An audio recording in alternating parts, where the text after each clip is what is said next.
Well, good afternoon, everyone, and welcome to our virtual town hall.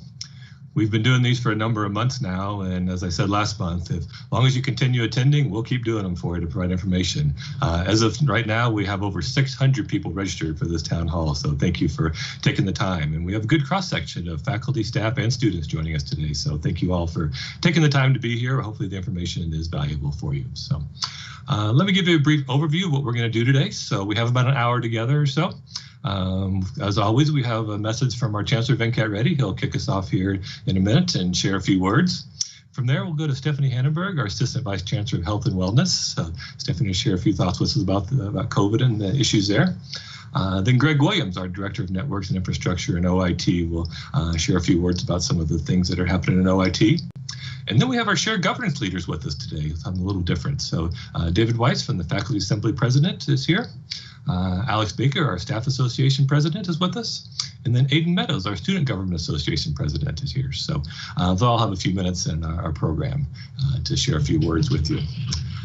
As always, we're going to take your questions in the second half of the hour here. So at the bottom of your screen, there's a link there and a form. So I encourage you, if you have questions as you're hearing the presentations for any of the speakers or something general you want to know more about it, drop that question in there and we'll do our best to get to as many of those questions in the live section as we can. So you may notice that Doris, our interpreter, is not with us right now. She's had a conflict this hour, but do know that we're recording this session. We're going to record her interpretation later this afternoon, and then the video will be posted later with both the interpretation and the video. So we'll do our best with that. So thank you very much.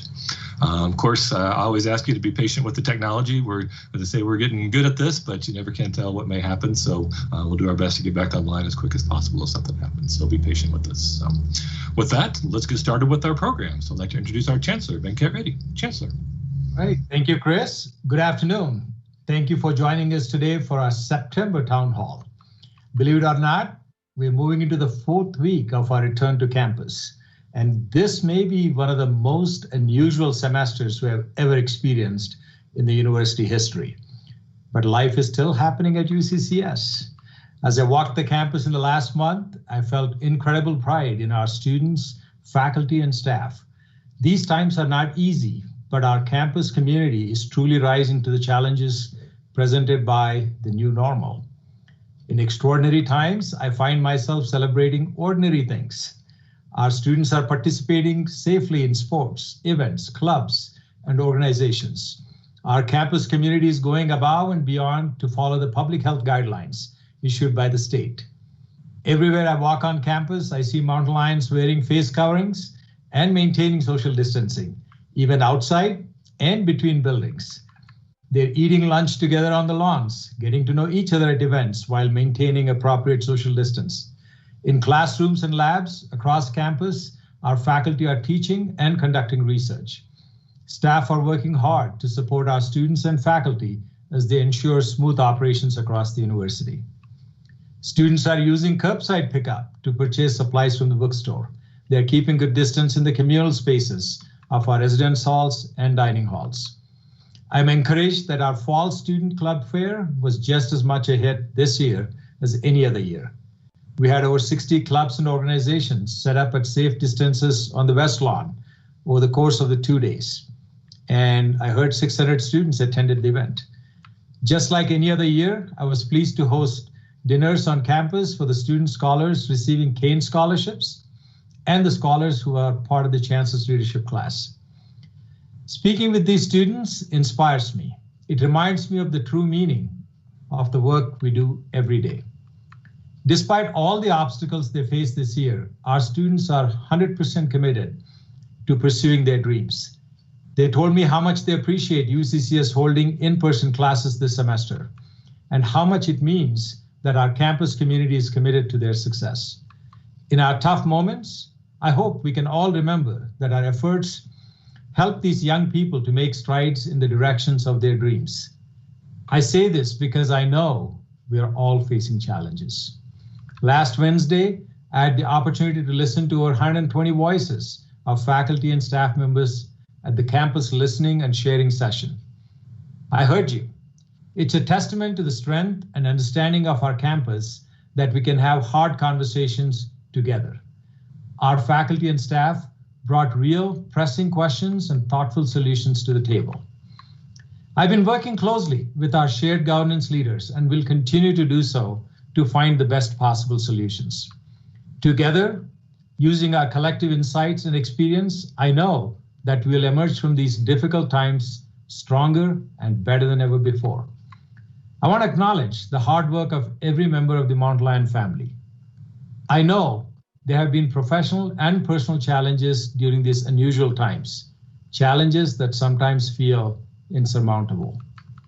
I deeply appreciate the flexibility and dedication you have shown in the past months. Your efforts are not invisible. They are seen, acknowledged, and appreciated. Thank you for the amazing efforts you have made despite your own personal challenges. I really appreciate you adapting to the changing normal and continuing to stay nimble. We have other good news to celebrate. I'm also pleased to report the progress we're making on the matters of equity, diversity, and inclusion. We're beginning to identify resources for an expanded physical space that will house the multicultural office for student access, inclusiveness, and community. You probably know it by the name Mosaic, and the LGBTQ plus Resource Center. A larger physical space and expanded services will allow us to even better support our multicultural and minority students. Human Resources will start working on supervisory training modules that include equity, diversity, and inclusion training. I'm also pleased to report that our cabinet members and I will start our equity, diversity, and inclusion training this week, in fact, starting tomorrow. In other good news, we recently celebrated the opening of the brand new building, the William J. Hybels Sports Medicine and Performance Center. It's officially open for business and academic classes. Students, faculty, and physicians are walking the halls together at a safe social distance, of course. Medical professionals are offering their clinical practices, and students are taking advantage of the state-of-the-art equipment there. The learning opportunities available for our students are unique on a national scale.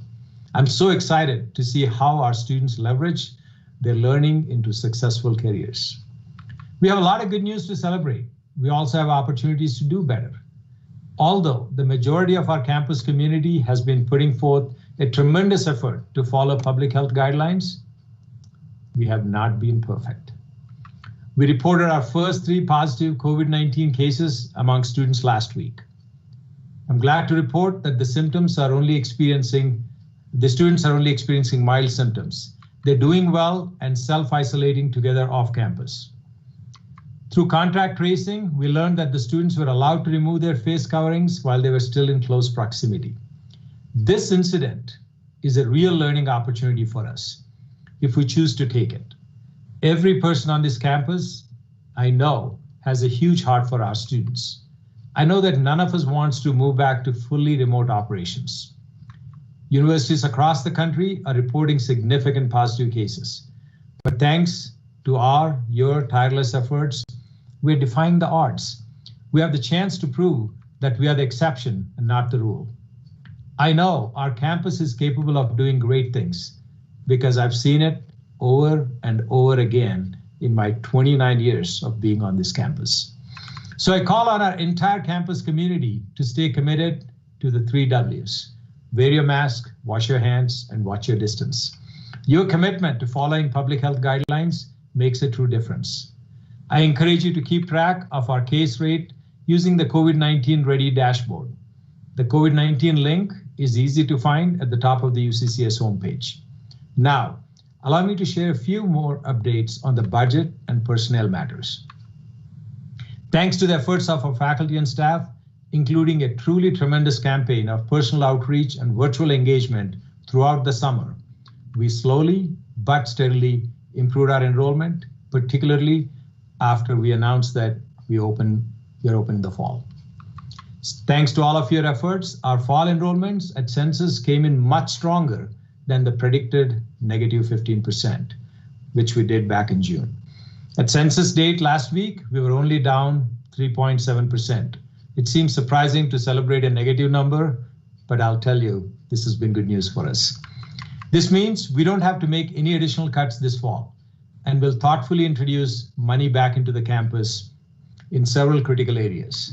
I'm pleased to let you know that no staff member is at more than 1 day per month furlough after we adjusted the affected staff members in the auxiliary services. It's important to note that this revenue is still less than the tuition revenue realized in 2019 that forced us to take a $5 million budget cut last year. Given that we're not out of the COVID-19 crisis yet, we must hold significant monies back in case we have to go fully remote and potentially refund money to our students for housing and dining, among other expenses. And because of the uncertainty of the virus spread and its potential impacts as we continue to move through the semester, the CU system has opted to continue furloughs across each campus, regardless of their enrollment figures. I will continue to advocate for our faculty and staff who have moved mountains to make this semester possible. For now, we'll stay the course of the budget we have set as we determine how this year will play out. Every year at commencement, I tell our graduates that challenges are ever present. It has never felt more true than now. In light of these challenges, I ask each and every one of you to have compassion for those around you and for yourself. Challenges are ever present, but we're not alone as we face them. Lean on your colleagues. Ask for help if you need it. We can do this hard work if we do it together. Thank you. Thank you, Chancellor. We'll now move on with our program here. So next, allow me to introduce Stephanie Hannenberg. For those of you who are paying attention during the introductions, you notice she has a new title, Assistant Vice Chancellor of Health and Wellness. So congratulations, Stephanie, on your new title. And let's go to you for an update on our COVID response. Thank you, Chris. So I'm going to hit a few points that have come up repetitively, I think with a lot of faculty and staff, just to try to help give everybody an idea of what's happening. Related to the daily health screening, it's great. Lots of people are doing it every day. Everybody should be doing it every day. So if you're not, please remember to do so.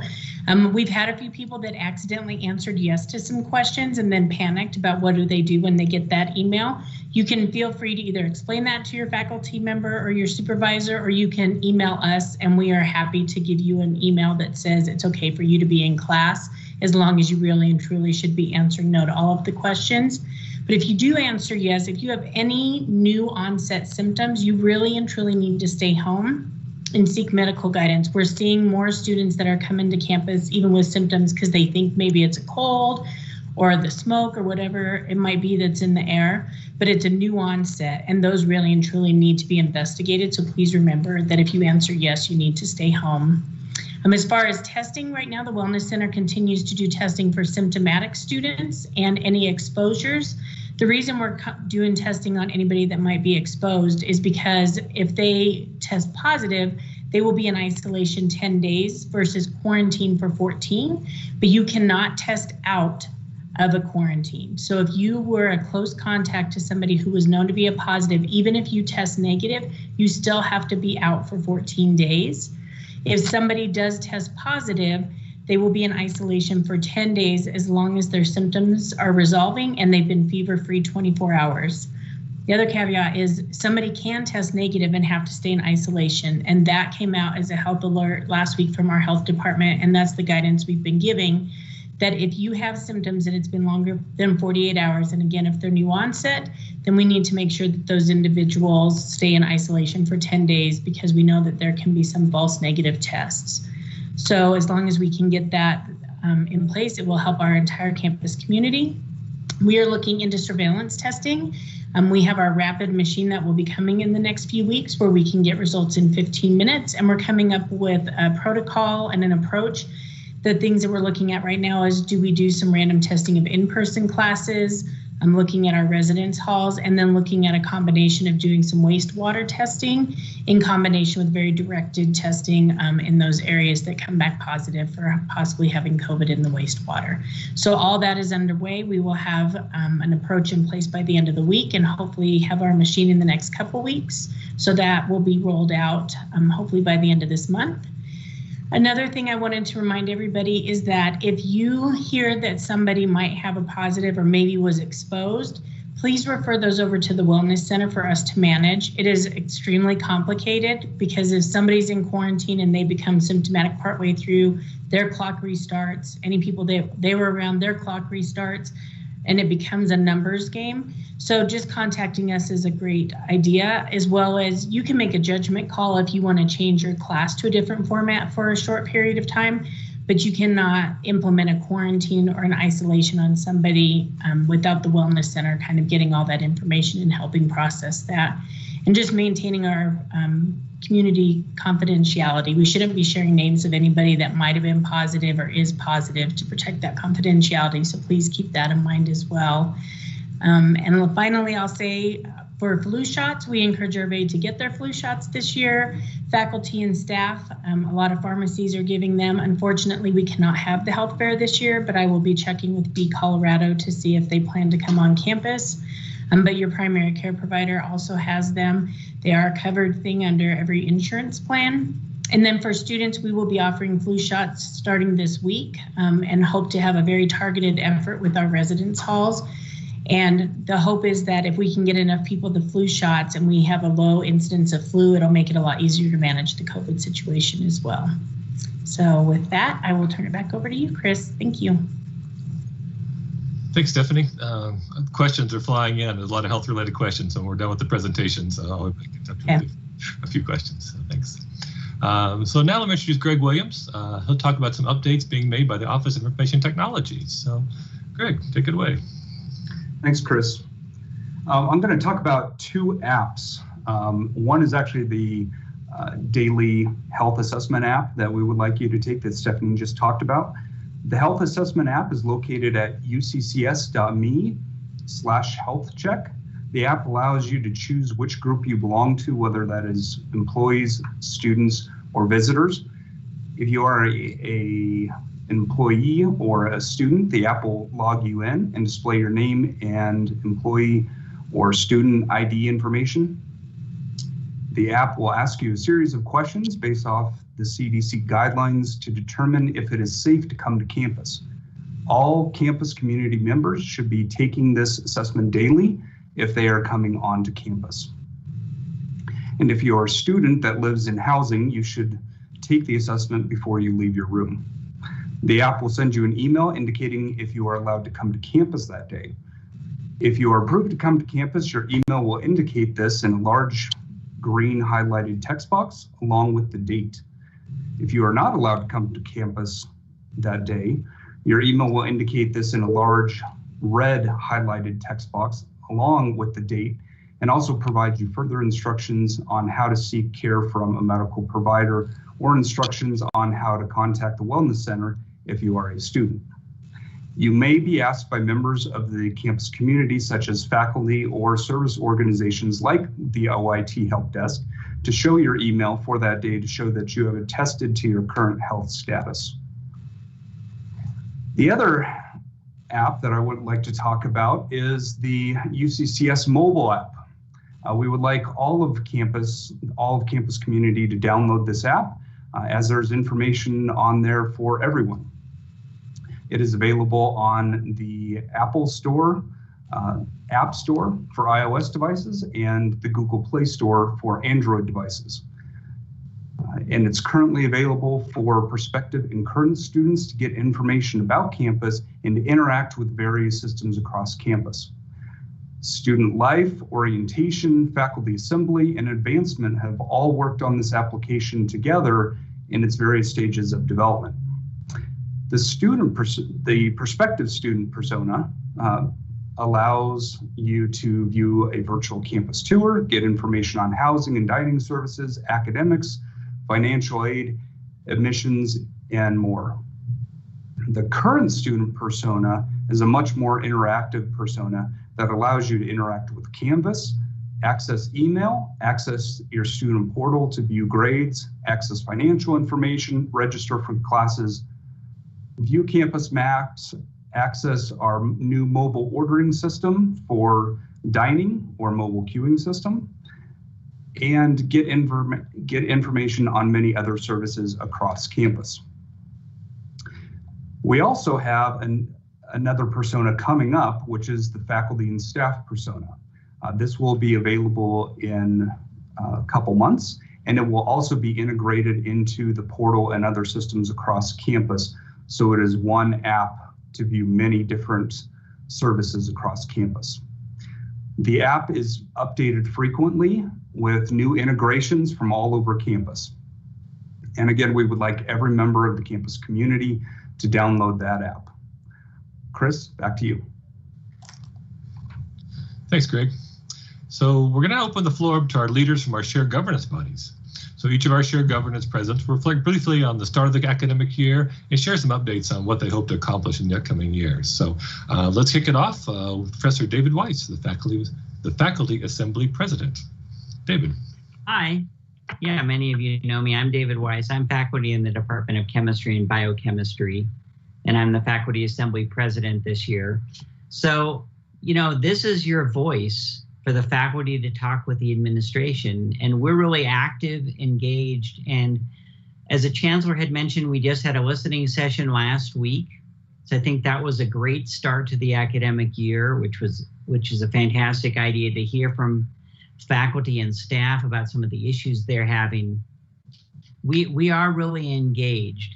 And one of the things I want to mention is that you probably remember that last spring we had a faculty survey about the issues the faculties were foreseeing for the fall. We're doing that again for this coming spring. So that's going to come out next week. I've been working on that with Academic Affairs to ask you about how your research has been over the summer and in the fall here, how your teaching has been affected. And then you probably saw that I sent out an email with a description of the instructional modes, because there was a lot of confusion about what the difference is between high flex and hybrid and blended, remote synchronous versus asynchronous. And so I'm hoping that that email will help clarify that. And I think the registrar's office is even going to send that out again with the next version of the schedule so people can figure out how their courses really should be for the spring. So we've been working on those instructional modes, as well as we're going to send out that survey next week with the idea that the deans can act on it, so that this will be something asking about your technology needs and other needs as faculty members. And we're really hoping to help faculty for the spring semester and figure out what they want to do. We're also going to talk about the non-tenure track faculty committee. We don't want to call them by something that they're not, as non-tenure track, and really give them a name that they would like in terms of their actual duties. And also I want to mention that last year we worked on developing methods to evaluate in-person teaching to help faculty with their merit evaluations. And I think that this year we'd like to work on how you evaluate online and remote teaching to help faculty with their teaching evaluations too, as faculty reviewing other faculty's courses and strengthening them for their students and their merit evaluations. Finally, a couple other things I thought we would think about is that, you know, really having empathy and understanding of the other faculty and the students, especially in this time of COVID. And one of those things is related to snow days and dead week. Faculty talk about dead week, but I've heard that some faculty don't know what it is. Should that be a policy? Is that something we really do? It sounds like we really change that across campuses in Boulder, Denver, and UCCS do very different things. So that's something I thought we would talk about this year as well. And I think that's sort of a summary. I'm happy to take any questions, Chris. Perfect. Thanks, David. So the questions are coming in here, but when we finish the presentations, we'll get to those. And I do actually have a couple for you, so we'll see how it goes. So just so you know, we have almost 200 faculty members who registered for today's presentation. So I hope you guys enjoyed hearing from David there. And we have over 400 staff people. So we're happy to have Alex Baker, our Staff Association President, here to talk a little about Staff Association. So Alex, take it away. Thanks so much, Chris. Good afternoon to the campus community. Chancellor Reddy, of course, thank you for having us speak today. As mentioned, my name is Alex Baker, and I am the case manager for the Office of the Dean of Students and the care team here on campus. And this year, I'm thrilled to serve as the Staff Association President. I will say when I ran for this a couple years ago. I don't think I thought there would be a global pandemic, but I'm sure all of us are in that boat. So it's been a very interesting few months, but I'm excited to be here. In our new normal, the roles and priorities of Staff Association have shifted some due to COVID-19. And while we are adjusting and focusing our efforts on maintaining a safe and open campus, we will also be prioritizing other areas. First, we want to ensure staff at UCCS feel like they always have a way to communicate their needs, challenges, successes, and concerns. As you probably have seen, we just hosted our first joint listening session with Faculty Assembly and the Office of Equity, Diversity, and Inclusion to hear from both faculty and staff about the challenges they are facing during the COVID-19 pandemic. While we are still compiling our notes and getting a deep understanding of the issues, I'm confident the listening sessions provided us all a more holistic perspective of the challenges our colleagues are facing, while also providing tangible action items we can each implement. One of the biggest takeaways for me is the idea of loneliness or feeling alone. Personally, I plan on making sure I do much more outreach to colleagues, check-ins on how people are doing, and when I see another staff member across campus, make a genuine effort to make sure that they can see my smile, even through my mask. To ensure staff are feeling heard and like they can stay up to date on Staff Association happenings, we are also completely redesigning our website. One of the important features of the new website will be a feedback form for staff to use at their convenience, to share their thoughts and concerns quickly, easily, and anonymously if they so choose. The next goal we hope to accomplish this year is to continue to build an effective and helpful working relationship with the Chancellor, Cabinet, and Human Resources. While we have made phenomenal strides over the last several years, building effective relationships is an ongoing commitment. I'm very optimistic at the direction we're going, and I personally would like to extend my gratitude to everyone involved for having and committing to continue to have these conversations. We understand that times are tough right now for all of us, and this includes staff at UCCS. Last spring, we developed a program called Clyde's Kudos with the goal of helping boost morale on campus.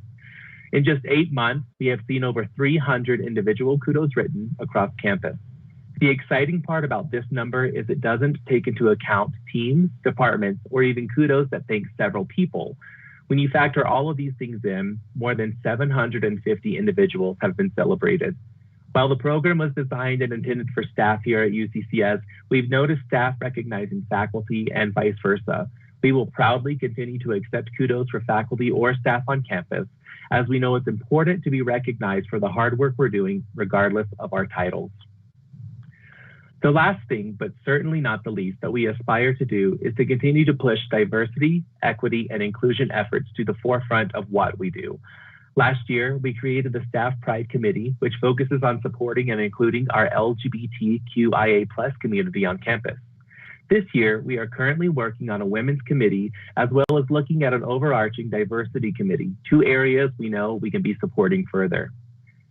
This year might look and feel different, but we want to remind you that we are still the same staff association you know. We hope that through our efforts in the coming year, we will be able to amplify the voices of our campus community and move through these times with compassion and grace. And I know I've shared quite a bit, but I'm very excited for the year ahead, pandemic or not.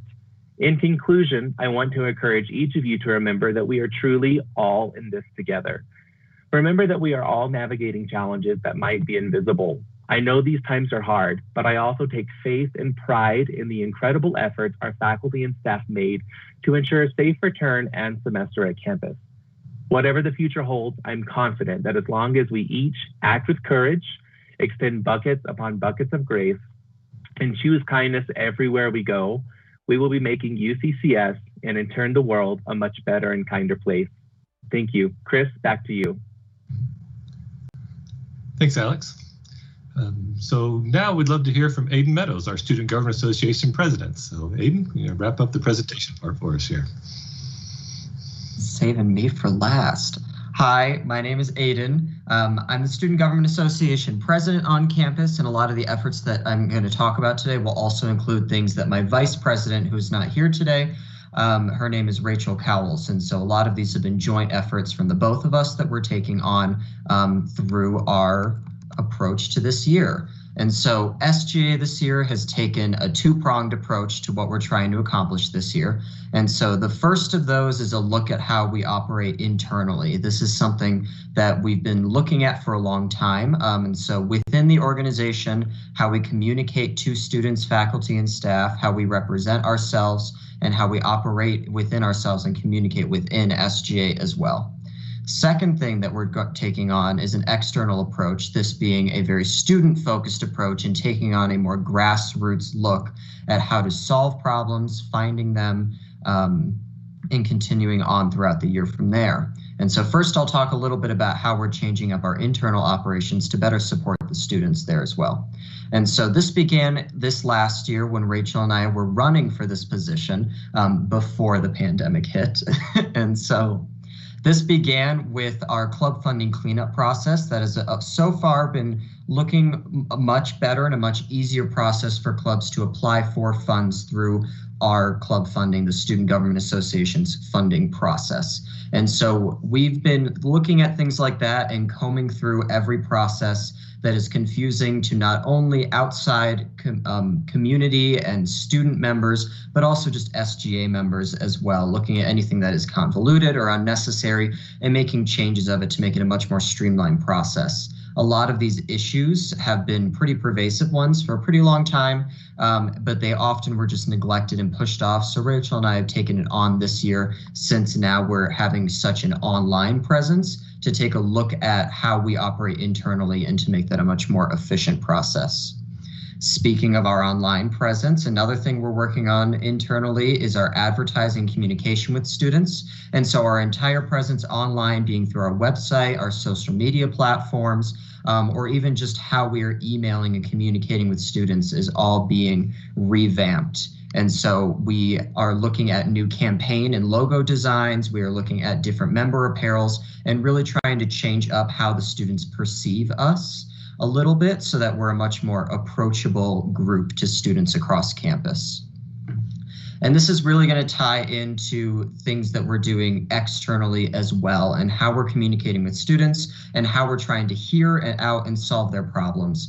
Because of the pandemic and how school has had to change, administration now, and including SGA, is having across the nation a very difficult time at trying to really catch up and understand what the student experience is currently and how the students are feeling and getting in contact with them.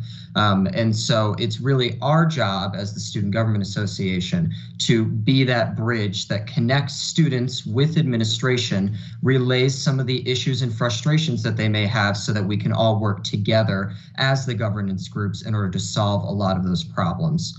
And so we're really trying to just form those connections and work with the 3 different governance groups across campus so that we can really make sure that the students' voices are being heard and being explained and having those issues solved that they may be having, especially this year, since a lot of them are a lot bigger now than they ever were before.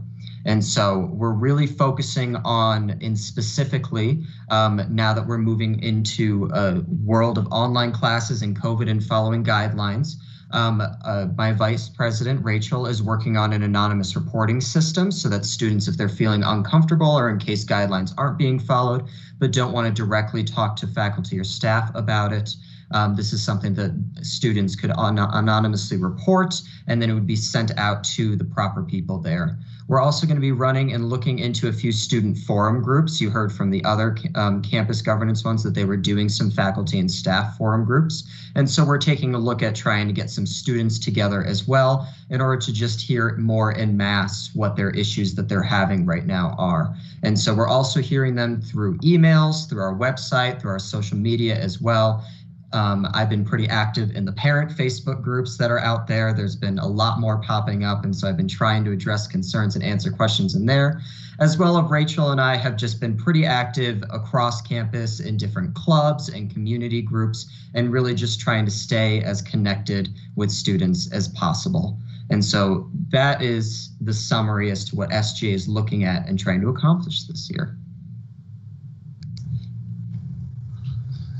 Aiden, thank you so much for sharing that little update on what we're doing in the Student Government Association. So Well, this is when we transition from the presentation part to the Q&A part. So I want to thank everyone who submitted questions. We have dozens of questions and about half an hour here to answer as many of them as we can. So if you'll be patient with me, I will do my best to kind of summarize. There's a lot of themes that I'm seeing as we're opening the questions here. So if I don't read your question exactly as it's written, hopefully we'll capture the theme for you there. So we're going to start with Stephanie. So Stephanie has promised lots of health-related questions here. So the first, I've had a number of questions. People received their face coverings in the mail this last week or so, and the questions that are coming up are how to appropriately wear them. They seem relatively thin. In past forums, you talked about folding them over. So can you give just a quick update on how we can appropriately wear those face coverings, and then some other alternatives? People asking if that's too thin or doesn't fit me right, what are my other options? So. Sure. So as we had mentioned before, and just a reminder, we ordered the face coverings pre the research study that came out. We have talked to the state health department and local health department about the face coverings, and we recommend that you double and triple them over. So with these particular face coverings, if you can double and triple them, it makes them thicker. And if you can't see through them, just make sure you're covering your nose and your mouth with that portion that's doubled and tripled over. If you don't feel like it's fitting properly, or you can still see through it at that point, wear it around your neck. The next time we have snow in September, then your neck will be warm, and then put a mask over your face. Whatever you're wearing, it really needs to be a snug fit around your nose and mouth, and cover that whole area, and make sure that, again, you can't see through it. So ideally, and if you've been on campus, you've already been wearing other face coverings, just continue to do so, and then use the gaiter and double and triple it up. All right, thanks for clearing that for us. So. Greg, believe it or not, I have a number of IT questions coming through. So we'll start with one now, and I'll have a couple more in a few minutes for you. This one's pretty specific, so you may not have the answer for us right today, but they're saying that students reporting the new Chromebooks they received are unable to use the Respondus lockdown browser. So you may not have an answer today, but any thoughts on work or behind that, or maybe some things people can do to make that work? Sure. The Respondus lockdown browser is installed on the Chromebooks. We are investigating issues right now with Respondus Monitor, and we will provide an update on that when we have one, which should be soon. All right, we'll do our best to get that information out to students. Thank you. Chancellor, we had one, I think it's in your realm here, about online courses. So they asked, with more students now opting for online learning, will students be able to enroll in online courses across the CU system? At this point, no. But there's a lot of work being done at the CU system level on an online initiative. So I think more to come, but at this point, they can take classes, but they have to go through the process, just like you would take a class even prior to the online stuff. So you still have to go through the process, but it's not easy to just go take a class. All right, so the process stays the same there. Okay. David, we have a question that came in for you. So you mentioned briefly in your remarks about the snow days. So it said in the winter storm email from last week, there was a mention about faculty assembly working on what a snow days might look like in the future. So do you have any updates on kind of the work that's happening behind the scenes on that? Sure. I've been talking with the associate deans about that actually today, and the different colleges. And one of the things that we've found is that, and this is part of the listening session too, is that some faculty think that they really need to hold their class remotely on snow days. And other faculty believe that they can't hold their class remotely on snow days because their kids are at home. And some colleges are saying, okay, well, your in-person classes are now moved online during a snow day. And then the faculty are saying, we can't do that. So I think ultimately the bottom line is the faculty need to decide what's appropriate for their course and to tell their students soon, so that the students know what's happening when the snow day comes. And then for the things that are happening on campus physically, those will be canceled on the snow days, but the faculty will decide whether it's appropriate to keep their course happening, and they should tell their students soon. Yeah, I know the snowstorm this week kind of put snow on everybody's mind a little sooner than we had expected it this fall. So I know a lot of getting done behind the scenes on snow days, with a lot more to come. And I think Chuck Litchfield mentioned that we're hoping by October 1st to have some more firm guidelines in place. So thank you for the Faculty Assembly for continuing to do the work there. So. Chancellor, I'll come back to you with another question. So in your comments, you mentioned furloughs a little bit, and I have 3 or 4 people who asking follow-up questions about that. Can you talk briefly about what you said about the furloughs and kind of reinforce that message about the system and all? So let me start off saying I'm not a fan of furloughs, but we had to do this because of the circumstances that came about. My hope was that we could gradually decrease the furlough time for faculty and staff, but the day the Regents meeting happened was the same day census date came. So until census data is available, we can't take anything for firm.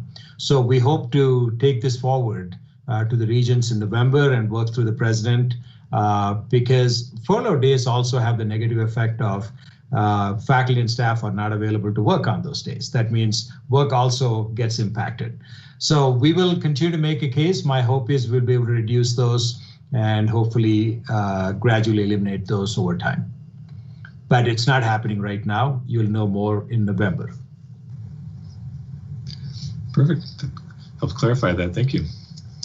I'm going to come back to Stephanie now. So Stephanie, they're asking, the person asking the question doesn't feel there were frequent updates to faculty, staff, and students about the number of COVID tests, the positive rates, et cetera, asking there to be more transparency. I know we recently launched the dashboard, so can you talk a little bit about what we're doing to help share information about positive COVID results on campus? Sure. So there is the data dashboard that Billy Joe Baptiste, our Director of Health Services, is actually updating every day. So some of the information that's on there are how many tests have been done, how many total positive cases we've had since the beginning. When you look at that data, it doesn't always align though, because that includes all of our commuter students, faculty, and staff. To date, all of our positive cases have been commuter students and staff. So we don't have any residential students that have tested positive. And most of the reports of the testing are the commuter students. So the data is a little skewed with that because the results you're seeing aren't necessarily all the tests you're getting from the Wellness Center. And we don't get the results from the negative tests that are done in the community, so we aren't able to add that information. But it is updated daily. We're being as transparent as we possibly can. I'll tell you right now, we had 2 more cases reported to us from the health department this morning. 1 person who'd been on campus, 1 person who had not. All that contact has been made because people were following the proper procedures. Again, I don't think there's going to be anybody else affected. We'll tell you that is key. The questions I will also ask you, if you have somebody who is positive in your vicinity, I'm going to look at the size of the classroom. Was the door open? So there's a hint, if you can, keep your door open. Was everybody wearing face coverings the entire time? How far apart was everybody? If you can do even more than 6 feet, great. I ask facilities, thank you, Kent Marsh. He tells me the ventilation in the building every time. I need to know how long everybody was in the room together and how well it was disinfected pre the students coming in and when they're leaving. So just keep that in mind as you're looking at your workspace and the classes. All those are key to whether or not other people are going to end up being quarantined if we have positive cases. Hey, Chris, as we are on the test topic, I do want to be clear that because I heard some folks say, well, are you trying to save money by not doing tests? It has nothing to do with the resources. It's not the money issue. It's more of capabilities and capacity issues in El Paso County when we started there. But I'll ask Stephanie to expand on that, how we are thinking about planning some random testing, and new tests are going to be coming pretty soon. So Stephanie, if you want to share the details of that. Sure. So I'll expand a little bit on what I mentioned earlier. All of our providers right now have limited capacity, so that's why we've had to do the testing of only symptomatic and positive exposures. When we get our rapid machine, it's called a Sophia 2, we will be able to do a higher volume of testing. Billy just placed an order already in anticipation of a machine coming, and we will get results in 15 minutes. So we could actually test multiple people at once, and then we can run the cassettes through the machine, and in 10 seconds, and the results come out after that 15 minutes of where the test has sat. So we'll be able to look at some broader testing. Again, we're going to look at sewage water testing. Kent has been working on that as well to identify buildings where we could go in and do some more targeted testing, as well as doing some random testing so that we can try to pick up some of the positive cases that maybe the people aren't symptomatic, and we can put a focus there as well. I will tell you our plan all along has been if we start to see cases that have any type of a connection, so maybe 2 students on a residence floor or in a residential hall, then we will go in and do very targeted testing, maybe on the rest of that floor or that building, so that we can try to identify and isolate and quarantine all the students as quick as possible. Thanks, Stephanie. Go ahead and keep your mic on. Next question is for you also. You mentioned staff flu shots in your comments. Can you reinforce that message about flu shots for staff and students, where they can receive those? Sure. So faculty and staff through your insurance, if you go to the pharmacy that accepts your insurance, they will do your vaccinations there. You can contact the Health Circle Primary Care Clinic down at the Lane Center for your flu shots. You can go to your primary care provider office. Most of them will offer flu shots, many on a walk-in basis. So trying all of those avenues, the little clinic at a lot of the places will offer them. I'm checking with B Colorado through the system office. They usually will come down and offer flu shots twice a year. I don't know what their plan is based on COVID this year, so I will get that information and ask us to send that out for the campus. And then students can get their flu shots through the Wellness Center as usual. Yeah, thanks. So yeah, clarifying that they're not going to be offering campus this year, but so find them in the community, but your insurance will cover it. So great, thank you. Greg, I promised a bunch of IT questions, so we have a couple of more coming your way. So sure. You talked about the daily assessment link. Folks are having trouble finding that. Is there an easy way they can reach that, or do you have the URL off the top of your head by chance? So as with all IT demos, it just happened to go down as soon as I started talking about it. But it is back up. And I have already asked the team to put a monitor on that so we can monitor it from our main monitor page, which is on our oit.uccs.edu page. So it is working again.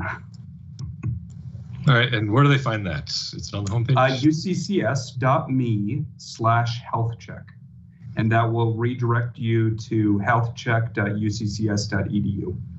Perfect. So both work, but the signage around campus says uccs.me/healthcheck.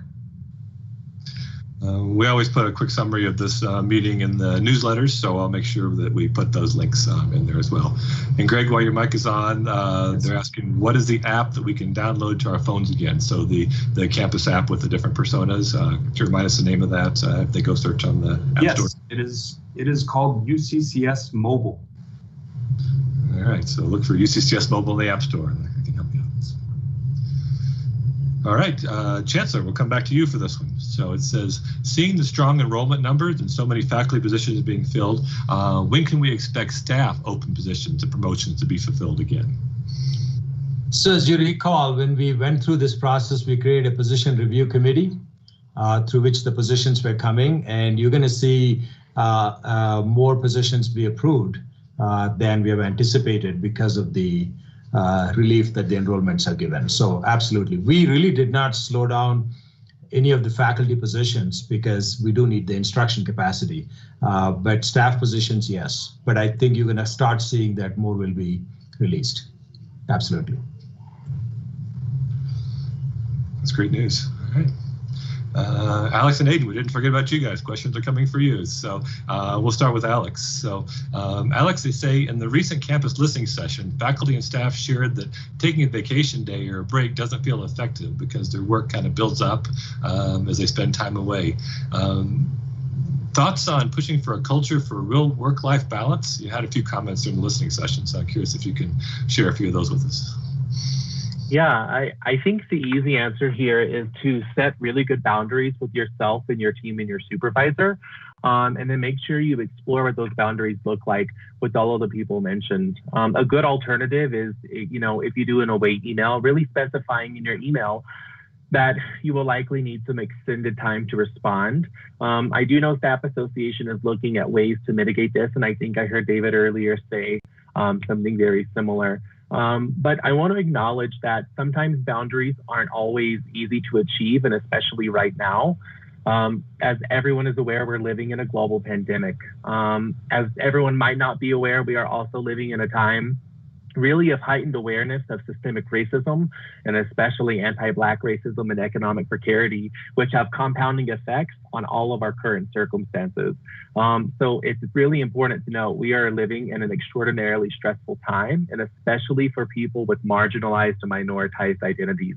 And it's so critical that we acknowledge that. So I hope that everyone will be leading with compassion and understanding, flexibility and care, both with those we supervise as well as with ourselves. And while work is so incredibly important, we wouldn't be here if it weren't for our jobs.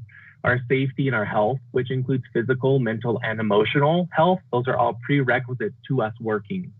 So I say all of this to really remind each of us that there's a lot going on both inside and outside of our work, whether that be at home or in an office space or a nice hybrid of the two of those. So just please make sure you take care of yourself when you can, even if that means doing a few more emails the day you come back from your time off. It's really important that you take care of yourself.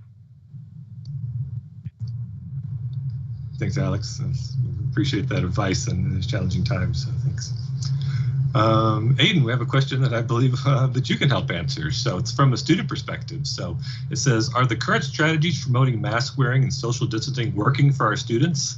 And if not, what could we do to help get that message across better? So just from a student perspective, how are we receiving the mask and social distancing messages on campus? Yeah, I think this is something that we are definitely continuing to build and learn on as we progress through. And so at the start of the semester, we had all of the posters put around campus and a lot of emails sent out reminding students and making sure that they're doing that daily health assessment and wearing masks and socially distancing. You'll see the stickers all across campus on floors and on different seating areas, just reminding students everywhere. I think that they've done a great job starting and just making sure that students understand what the appropriate seating options are and when they need to wear masks and not. Then comes the next and more important step of students listening to that and following those guidelines. And so I think we saw at the start of the semester a little bit of I think that there were definitely, I'm an RA, and so I was there for the whole move-in process as well, and get to see and teach the students as well in the residence halls how exactly they are promoting and doing and supposed to be following these guidelines. And so I think it's going well. And I think that we're still trying to get this message out to students. It's really just about repetitiveness at this point.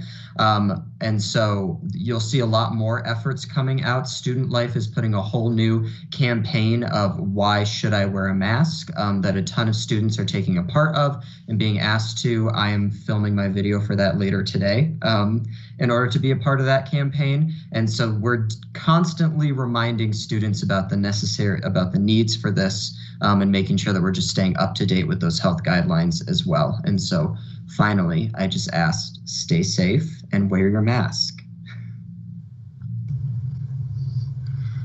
Thank you so much, Aiden, for that perspective. That's excellent. We're getting toward the end of our time. We have time for a couple more questions here. So Stephanie, I got a couple questions. This may not be right in your wheelhouse, but you're the closest to it on the panel here. So the question is, are classrooms cleaned each evening? If we enter a class, should we assume that it's not clean? So some tips on cleaning as you're coming to and from campus, classrooms, as well as common spaces as well. Sure. So I did talk with facilities last week, and classrooms are being cleaned. They're getting a deep clean at least once a week. But even if they are being cleaned, if that room happens to be cleaned every day, you really need to have the students and yourselves doing a cleaning before they come in and sit in that space. It's just good practice. It's the same for your office. The CDC recommends that every time you're going into work, that you're cleaning your space when you arrive and when you leave, and that goes for classrooms too. So coming into your space, cleaning wherever you're going to be sitting, any equipment you might be working with, making sure it's disinfected, and then doing your part to help the person behind you by disinfecting again when you're done. So I would never assume that anything is clean. I don't personally ever assume anything around me is clean anymore, and I just go ahead and disinfect, and then that way it gives you some peace of mind as well. Perfect. So keep your microphone on. So the question is, can faculty take the rapid COVID-19 test on campus? I know the equipment is still not here yet, but remind us who that will be used for and what use is that new rapid test? Yeah. At this time, it's really just for the students. Given the volume and the capacity for us to be able to do that testing, we are referring all faculty and staff that have any COVID-like symptoms and are looking to do testing right now. We're referring them to community testing sites or your primary care provider. Most urgent cares in town are doing testing as well. I will tell you, when you go to do testing at the community sites, make sure that you look and see what day they're open, because there's one that is not open on Mondays that I caught today when I was referring somebody. So it's just good to pay attention and always call ahead. At some point in the future, as capacity grows, we may be able to offer it to faculty and staff, but right now, as a start, it's going to be for students. All right. The next question is for the Chancellor. So I see a bigger picture for the question here. They're asking, when can we have visitors and guests back on campus without special permission? I think they're asking, we put a lot of guardrails in place, with the new semester, and they're asking, when is it appropriate to dial those back? So thoughts on the new semester and the COVID guardrails we have. And Stephanie may have some comments as well when you're done. So when I first made my comments, I said we are entering a 4th successful week. And you just heard Stephanie say we got 2 more positive cases. In the big picture of things, it's not much, but I would prefer that we keep our campus safe for some more time. Give us some more time. I'll continue to collect data. We'll watch El Paso County statistics. I think I don't see the urgency of bringing the visitors back right now at risking the campus. So I hope you understand. But we'll continue to keep that on top of our mind, because that's not something that we like to do. I always said our campus is part of our community, so we'd love to see them back, but we want to keep them safe as well as keep us safe. And I would add that as somebody who does contact tracing, it is not easy always to find all of those touch points. So as you start bringing visitors to campus, it makes contact tracing that much more complicated, because we may not know where they were. And you saw the factors I already have to get to try to do that with visitors as well is going to be very, very time intensive and make it so that we might miss some people. And that would be really hard on us too. Also, I would add, Chris, if somebody feels very strongly they should have had a visitor and they couldn't, just let us know, inform us. Either call the Chancellor's office or call Chuck's office, so that we can at least compile what we're missing. So that'll help us kind of make the call when we need to. So if anybody's feeling the pressure to bring visitors in, let us know. All right. Well, my job is to be the official timekeeper, so we're getting towards the top of the hour here. So I want to leave a minute for the Chancellor to say a few words. There are a few questions in the inbox that are very specific, so know that we'll do our best to respond to you individually with your specific questions about that impact, the small group of people on campus. But we'll get back to you as best we can on those. So with that, let's use the last couple minutes here, Chancellor. I'd like to turn it over to you for some closing remarks. Well, first, let me start off giving a huge shout out to Aiden, who just said, wear your mask and be safe. Thank you, Aiden. But really, I'm deeply appreciative of all the work our faculty and staff are engaged in, helping this campus not only prepare, but to make progress during these COVID-19 times. And students, I take tremendous pride in you for rising to every challenge set before you with understanding and compassion. You are truly a credit to UCCS. And to our shared governance leadership, I want to say thank you, David, Alex, and Aiden, for joining me today on the town hall to share your goals and hopes for the coming year. Because we've talked a lot about COVID. I think it's time to start talking about the future and what it holds for us. I think that's what's going to keep us energized and continue to move forward. So I look forward to working with you all on accomplishing as many of those goals as you set for yourself and for your areas. And thank you for your leadership and collaboration. Difficult times are difficult because we sense a loss of control. And that's what we sense so far. As it is said, this too shall pass. These hard times will not last forever. we will get through these times because we are in this together. And we will help each other navigate these tough times. Even as we roll out the fall semester, we have begun making plans to prepare for the spring semester opening. So let's commit to continue to build a community that is caring and compassionate, even in a virtual environment. I'm just so pleased that I'm privileged to be serving in this great mountain lion country. Without you, we can't do this. So thank you so much from the bottom of my heart. We will get through this. Thank you.